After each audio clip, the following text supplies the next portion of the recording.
It was a bustling afternoon at the KFC in the heart of the city, where the rhythmic hum of the deep fryers blended with the chatter of customers. The aroma of fried chicken filled the air as employees moved swiftly to keep up with the lunchtime rush. Linda, the manager, stood at the counter with her arms crossed, her sharp eyes scanning the room. Known for her no-nonsense demeanor and outspoken personality, Linda took pride in running the store efficiently. She was equally passionate about her personal convictions, often allowing her strong beliefs about justice and fairness to influence her decisions. Amid the hustle, the bell above the door jingled, signaling the arrival of a new customer. Linda turned her attention to the entrance and immediately noticed the man who walked in. He was elderly, with a steady, dignified stride, wearing a crisp navy suit and carrying a cane. However, it wasn't the man's calm presence that caught her attention. It was the bright red Maga hat perched prominently on his head. For Linda, the hat wasn't just a political statement. It symbolized a set of values and ideologies she deeply opposed. Her chest tightened as her gaze lingered on the bold white lettering, memories of political debates and personal frustrations swirling in her mind. She straightened her posture, her thoughts racing. The man, Walter, surveyed the room with an air of quiet confidence before approaching the counter. Despite his advanced age, there was a commanding presence about him, as though life's challenges had only strengthened his resolve. He greeted Linda with a polite nod, his voice calm and steady. "Good afternoon," he said. "May I have the number 2 combo, please?" Linda hesitated, her professional instincts clashing with her personal convictions. Her expression hardened as she made her decision. "I'm sorry, sir," she replied curtly, "but I can't serve you here." Walter's calm demeanor didn't falter, though his brow raised slightly. "Is that so?" he asked. "And why is that?" Linda took a deep breath, her voice firm. "It's your hat. It represents values I can't condone. I don't feel comfortable serving someone wearing it." As the tension grew, the room seemed to quiet around them. Walter's expression remained neutral, but the unspoken conflict had already set the stage for a moment that would challenge both their beliefs and change their lives forever. Walter stood at the counter, his calm gaze fixed on Linda. The bustling sounds of the restaurant seemed to fade as the tension between them grew. Linda, her arms crossed firmly over her chest, stared back at him, her resolve unwavering. Customers at nearby tables began to notice the unusual exchange, their conversations tapering off as they tried to listen. "I just want to understand," Walter said after a moment, his voice steady and polite. "Why is my hat a problem?" Linda took a deep breath, feeling the weight of her convictions pressing against her professionalism.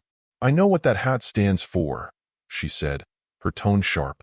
"It represents division and hatred to me. I can't in good conscience serve someone wearing it." Walter's expression softened slightly, as though he were trying to gauge her sincerity. "And you believe that refusing to serve me is the right way to address those feelings?" he asked. Linda's frustration bubbled to the surface. "It's not about addressing my feelings. It's about standing by what I believe. That hat goes against everything I stand for. I don't want to contribute to a movement I find harmful." Walter adjusted the brim of his hat slightly, leaning on his cane for support. "I respect your right to hold your beliefs, young lady," he said calmly. "But I wonder, do you know anything about me? Do you know why I wear this hat? Or have you decided who I am based solely on what you see?" Linda bristled. "I don't need to know anything about you to know what that hat represents," she snapped. "It's a symbol, and symbols have power." Walter sighed deeply, his patience seemingly unshaken. "Symbols do have power," he agreed, "but so do actions. And right now, your actions are telling me that you've judged me without understanding who I am." As the exchange continued, Jake, one of the younger employees, approached cautiously. His hands fidgeted nervously as he addressed Linda.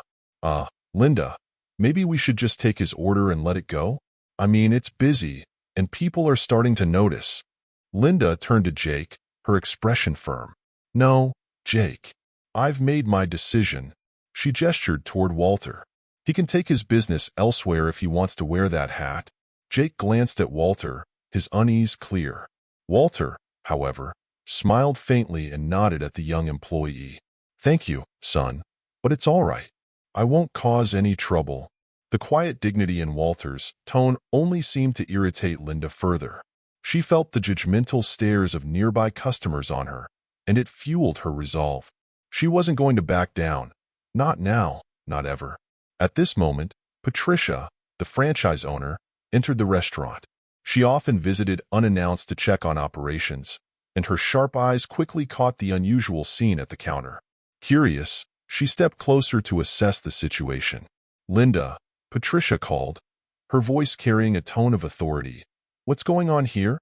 Linda turned, surprised to see her boss. Oh, Patricia, I was just explaining to this gentleman that I won't be serving him today. Patricia's brow furrowed as she looked between Linda and Walter. And why is that? Linda hesitated, but then stood her ground. It's his hat. I don't agree with what it represents, and I don't feel comfortable serving someone wearing it. Patricia's expression darkened slightly, though she kept her tone even. Linda, we serve everyone who walks through these doors. Personal beliefs don't give you the right to refuse service. Walter interjected, his voice calm but firm. I don't want to cause any trouble, Patricia. I was simply trying to order a meal, and I'll leave if I'm not welcome here. Patricia turned to him, her demeanor immediately softening. Mr. Davis, I sincerely apologize for this. Please allow me to take your order personally. Linda blinked in surprise. You know him? Patricia didn't answer, instead focusing on Walter. What would you like today, sir? Walter gave a small smile. I'll take the original recipe combo and a large sweet tea. Thank you. Patricia nodded and placed the order herself, instructing Jake to prepare it quickly. As she did, she leaned in slightly and whispered, I'll be speaking with Linda after this. Walter simply nodded, his calm gaze returning to Linda as he waited. The quiet between them was palpable, but Linda couldn't bring herself to meet his eyes.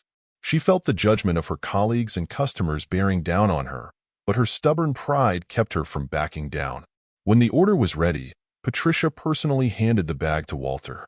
Thank you for your understanding, Mr. Davis, she said warmly. Walter smiled graciously. Thank you, Patricia. You've always handled things with professionalism. As Walter turned to leave, he paused briefly and looked back at Linda. Young lady, I hope one day you'll understand the impact of your actions. Good day. He walked out of the restaurant, leaving Linda standing there, a storm of emotions brewing inside her. She felt anger, shame, and confusion all at once, though she couldn't quite identify why. Patricia turned to Linda, her voice low but firm. In my office. Now. In the office, Patricia confronted Linda about her behavior. What were you thinking? She demanded. Do you realize what kind of damage you could have done to this restaurant's reputation? Linda squared her shoulders. I was standing up for what I believe in. That hat stands for. I don't care what you think it stands for, Patricia interrupted.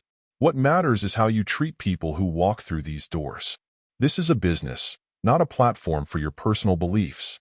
Linda opened her mouth to argue, but Patricia held up a hand. There's something you need to know about that man you just refused to serve. His name is Walter Davis. He's not just any customer, he's a key partner in this franchise group. Without him, we wouldn't even have this location. The color drained from Linda's face. He's a partner? Yes, Patricia said sharply. And he's someone I deeply respect. I'm going to have to explain to him why my manager thought it was acceptable to refuse him service. Linda felt the weight of Patricia's words settling heavily on her chest. She tried to speak, but the words caught in her throat. Patricia sighed and softened her tone slightly. Walter's a kind man. He's already told me he doesn't want to see you fired, but there will be consequences for your actions. We'll discuss this tomorrow when he meets with us. Linda nodded silently, her mind racing as she tried to process everything that had just happened. For the first time, she felt the full weight of her mistake and the conflict she had started. Later that evening, Walter Davis sat at his kitchen table, sipping a warm cup of chamomile tea. The day's events played over in his mind, but instead of anger, he felt a quiet resolve. The KFC manager's refusal to serve him because of his hat had been disappointing, even hurtful, but it wasn't the first time he'd faced judgment. At 73 years old, Walter was no stranger to prejudice. He had spent much of his life advocating for unity and understanding, and he wasn't about to let this incident go unchecked, not out of spite, but out of principle. Walter reached for his phone and scrolled through his contacts until he found Patricia Foster's name. As a franchise owner and businesswoman he respected deeply, he knew Patricia would want to know what had happened at her store. He pressed the call button and waited, his patience unshaken as the phone rang. Patricia answered on the third ring, her tone warm and professional. "Good evening, this is Patricia Foster." "Good evening, Patricia. It's Walter Davis," he said, his voice steady. Patricia's tone brightened immediately. "Walter, it's so good to hear from you. How are you?" Walter smiled faintly, appreciating her genuine warmth. "I'm doing well, Patricia, but I called because I had an unusual experience at one of your locations today, and I thought you should hear about it." Patricia's tone shifted, becoming more serious. "Oh, what happened?"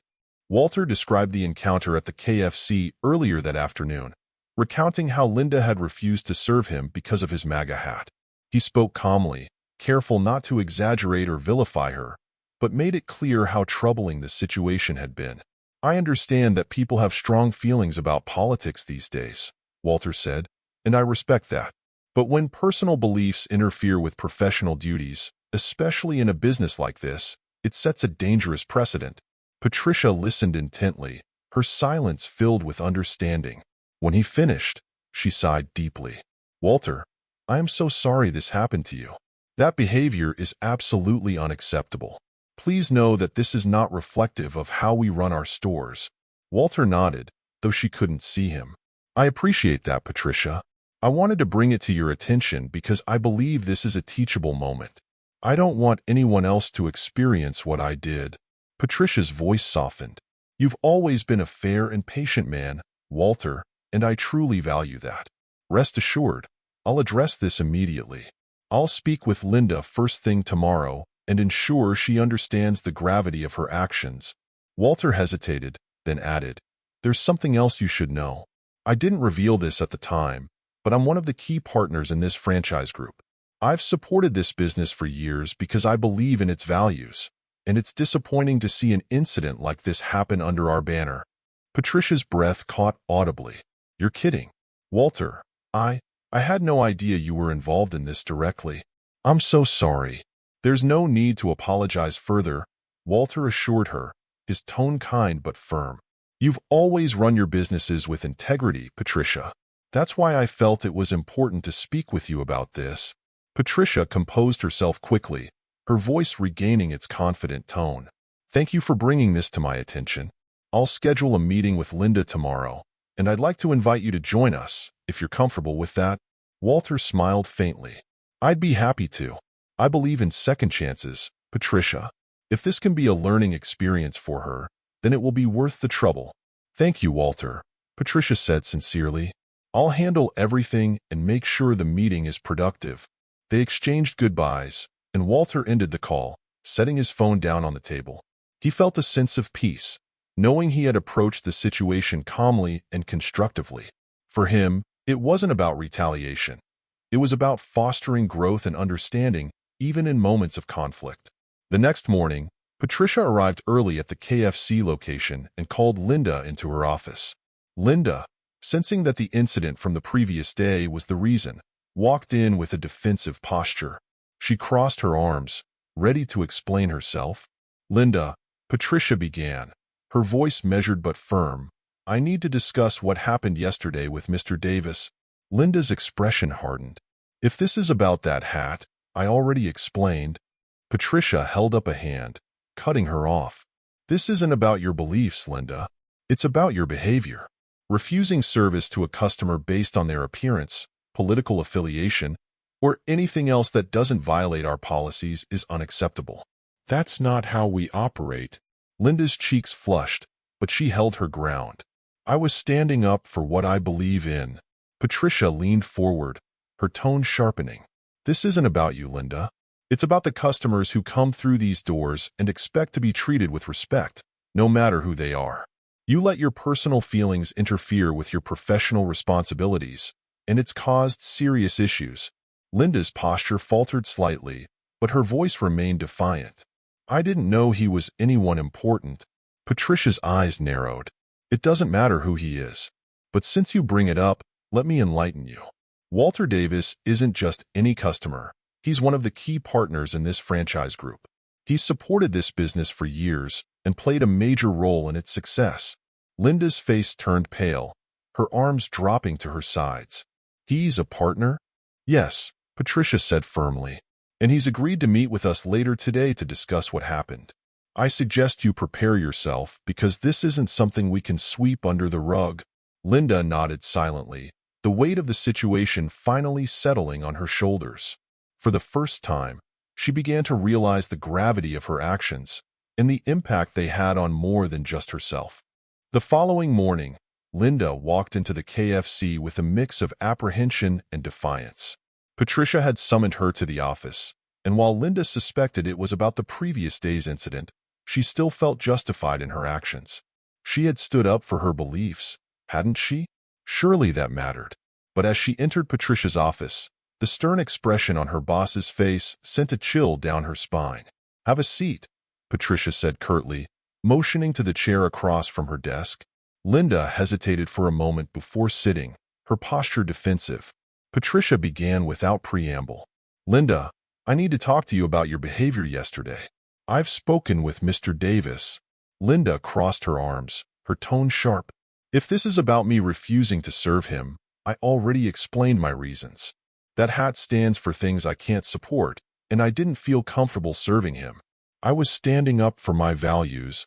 Patricia's eyes narrowed slightly, her voice firm but calm. Let me be perfectly clear. This isn't about your personal beliefs. It's about your behavior as a manager. Your job is to ensure that every customer who walks through these doors is treated with respect, no matter what they're wearing or what you think of them. Linda opened her mouth to respond, but Patricia continued, cutting her off. You let your emotions take over and made a decision that wasn't just unprofessional, it was discriminatory. That's not acceptable, Linda, and it's not how we run this business. Linda bristled, her voice rising slightly. I was protecting the values I believe this business should stand for. Patricia leaned forward, her gaze piercing. And you believe those values include refusing service to someone because of a hat? Let me tell you something, Linda. That man you refused to serve yesterday? He's not just any customer. Linda froze, her expression faltering. What do you mean? Patricia took a deep breath, her tone measured. His name is Walter Davis. He's one of the key partners in this franchise group. Without his contributions, this location wouldn't even exist. He's a respected veteran, a community advocate, and one of the reasons we've been able to expand and succeed. The color drained from Linda's face, her arms dropping to her sides.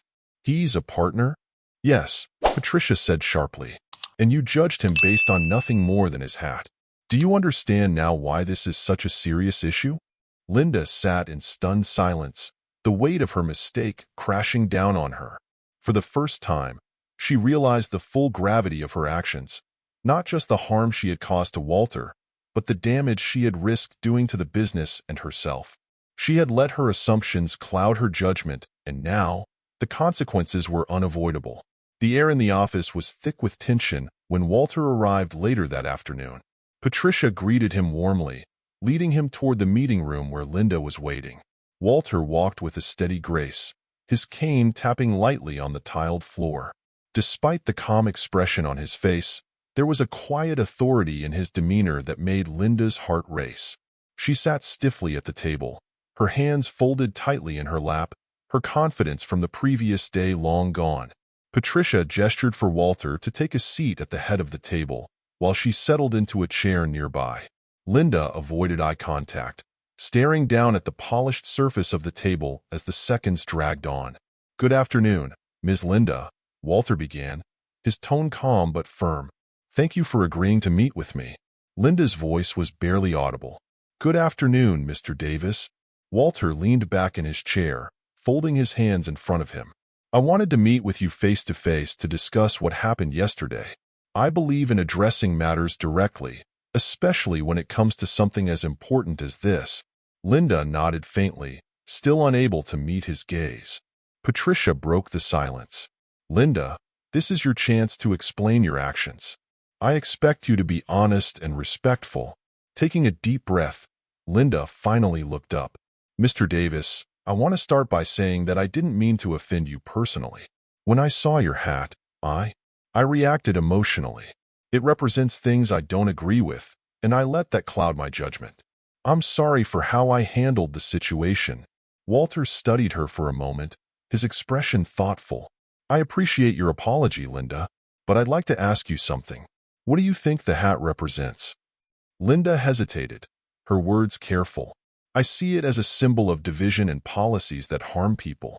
I've always believed in standing up for what's right, and I thought refusing to serve you was the right thing to do. Walter nodded slowly. I see. And do you know me, Linda? Do you know what I stand for, what my values are, or the life I've lived? No, Linda admitted quietly. I don't. That's what concerns me the most, Walter said, his voice steady but tinged with disappointment. You judged me based solely on a piece of clothing without taking the time to understand who I am. That kind of thinking doesn't just hurt me. It hurts you, and it hurts the people around you. Linda felt a pang of shame as his words sank in. I didn't mean to. Walter held up a hand gently, stopping her. Let me tell you who I am. I'm a veteran who served this country for over 2 decades. I've spent my life working to bring communities together, not tear them apart. I'm also one of the partners who helped establish this franchise, including this very location where you work. I wear this hat not to provoke or offend, but because it represents something personal to me. My hope for the future, even if it means different things to different people. Linda's face turned red, her hands trembling slightly. I didn't know any of that, she admitted, her voice cracking. I'm so sorry, Mr. Davis. I let my assumptions get the better of me, and I was wrong. Walter's expression softened slightly. We all make mistakes, Linda. What matters is how we learn from them. You need to understand that when you're in a position like yours, your actions have consequences, not just for the people you interact with, but for the business and the community as a whole. Patricia, who had been listening quietly, spoke up. Linda, I hope you see now why this was such a serious issue.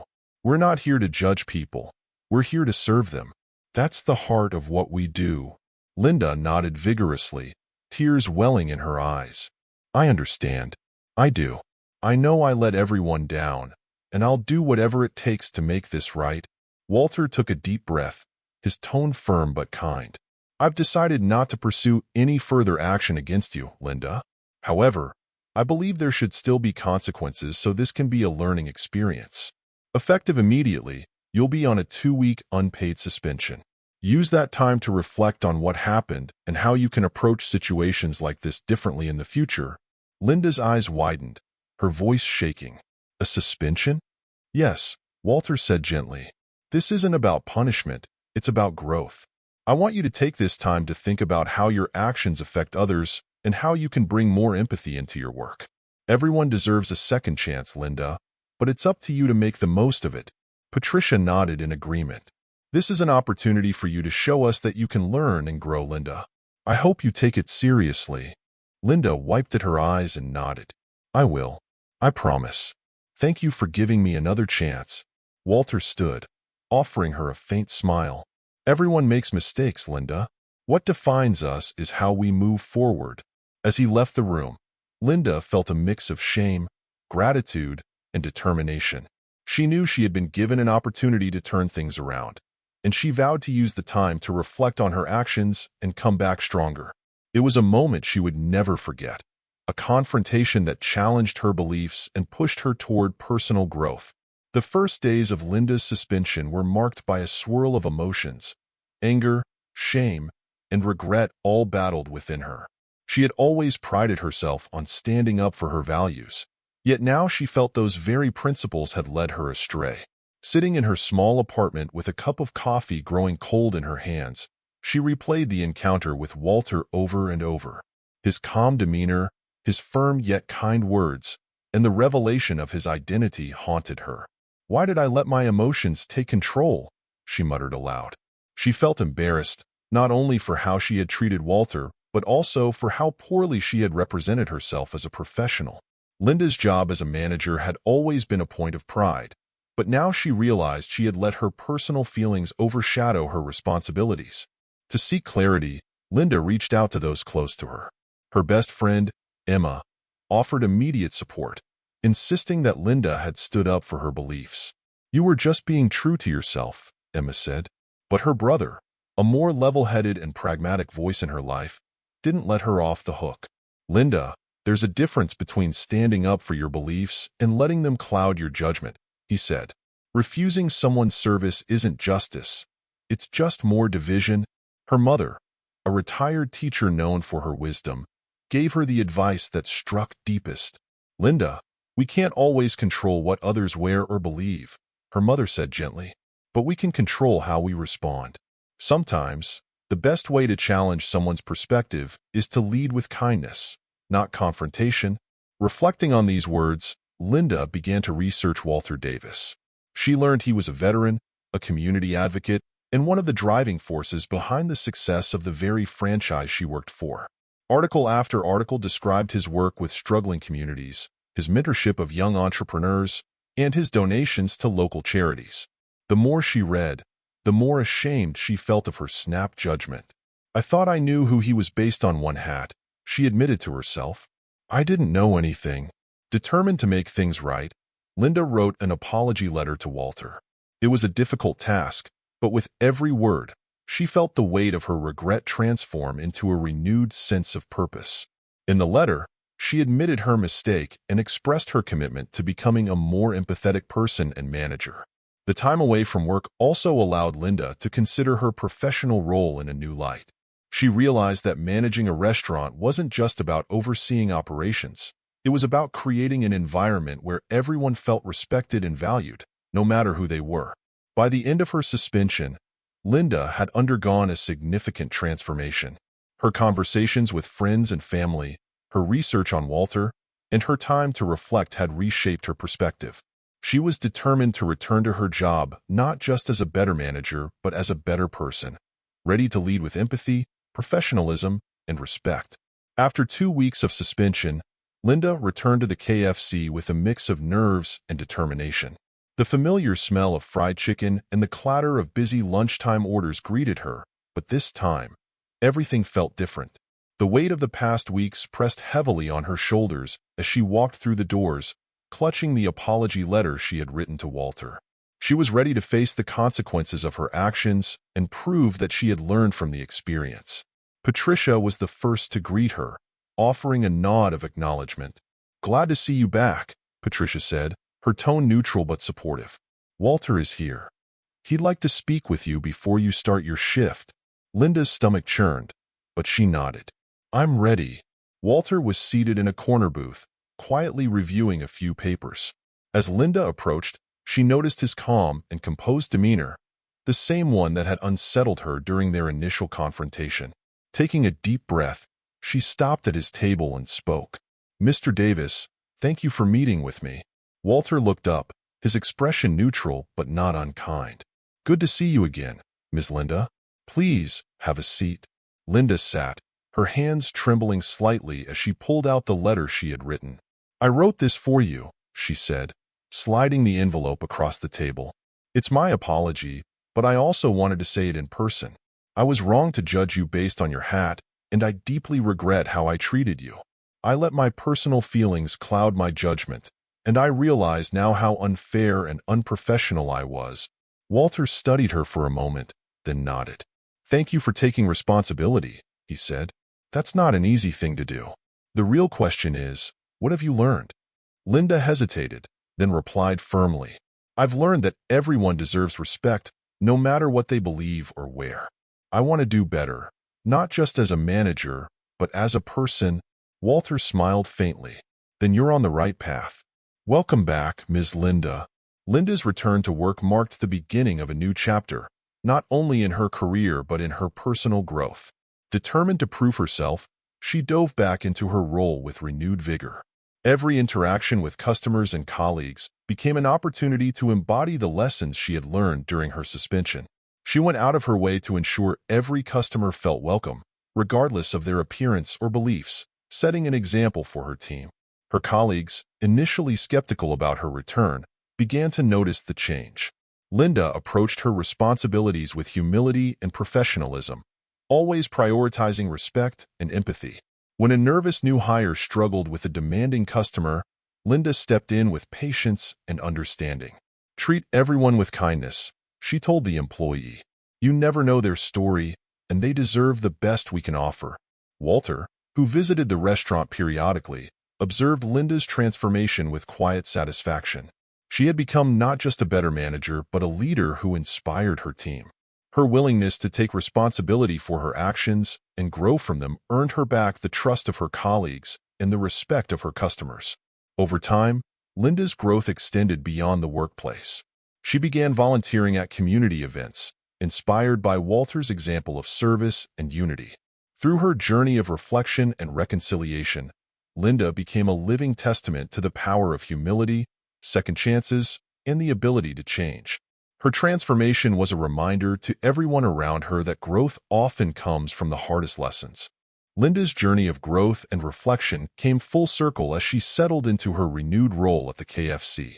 The lessons she had learned from her mistake with Walter not only shaped her professional life, but also redefined her understanding of empathy and respect. No longer driven by impulsive judgments, Linda approached her work with an open mind and a commitment to treating every customer with dignity, regardless of their beliefs or appearance. Walter, observing Linda's transformation during his visits, felt a sense of quiet pride. He had approached the situation not with anger, but with the intent to foster growth, and Linda's willingness to reflect and change proved his faith in second chances was well placed. Patricia, too, was impressed with Linda's evolution, noting how her leadership inspired the entire team to adopt a more welcoming and inclusive attitude. Linda's story became a testament to the power of accountability and personal growth. Mistakes, though painful, had the potential to teach invaluable lessons if met with humility and a willingness to change. Through her transformation, Linda not only redeemed herself but also set an example for others, proving that respect and understanding are essential for building connections in both work and life. Thank you for joining us on this journey of growth and understanding. If you enjoyed this story, please like, subscribe, and hit the notification bell for more inspiring tales.